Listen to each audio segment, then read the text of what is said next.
Kisah orang kudus hari ini tanggal 25 September adalah Santo Sergius. Halo teman-teman, jangan lupa like, komen, dan subscribe. Jangan lupa juga ya hidupin loncengnya.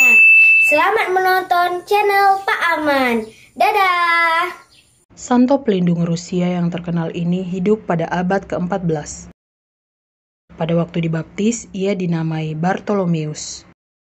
Ia tidak sepandai kedua saudara laki-lakinya, tetapi ia belajar membaca dan menulis dengan tekun. Hal ini amat menyenangkannya sebab ia sungguh ingin dapat membaca kitab suci. Kedua orang tuanya adalah seorang bangsawan.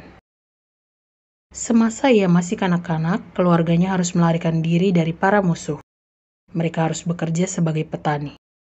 Setelah kedua orang tuanya meninggal dunia, Bartolomeus dan saudaranya Stephen pergi mengasingkan diri untuk hidup sebagai pertapa. Mereka membangun sebuah gereja kecil dari batang-batang pohon yang mereka tebang.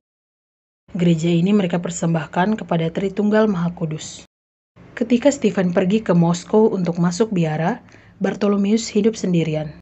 Ia mengenakan jubah biarawan dan mengambil nama Sergius.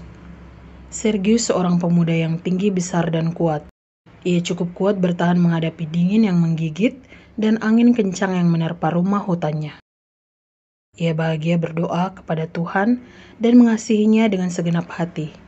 Ia menyebut api dan petir sebagai teman-temannya. Ia bahkan berkawan dengan beruang-beruang. Tak lama kemudian, para pemuda yang lain datang untuk ikut ambil bagian dalam hidup Sergius yang kudus. Para pemuda itu meminta Sergius menjadi abbas mereka. Sergius ditabiskan sebagai imam dan pemimpin biara dengan amat bijak. Suatu ketika, kala sebagian dari para biarawan bersama saudaranya sendiri, Stephen yang telah kembali, berselisih paham dengannya. Sergius pergi demi memelihara perdamaian di biara. 4 tahun kemudian, Sergius diminta kembali. Para biarawan begitu gembira melihatnya, hingga mereka mencium tangannya, kakinya, bahkan jubahnya. Para penguasa sering datang minta nasihat Sergius.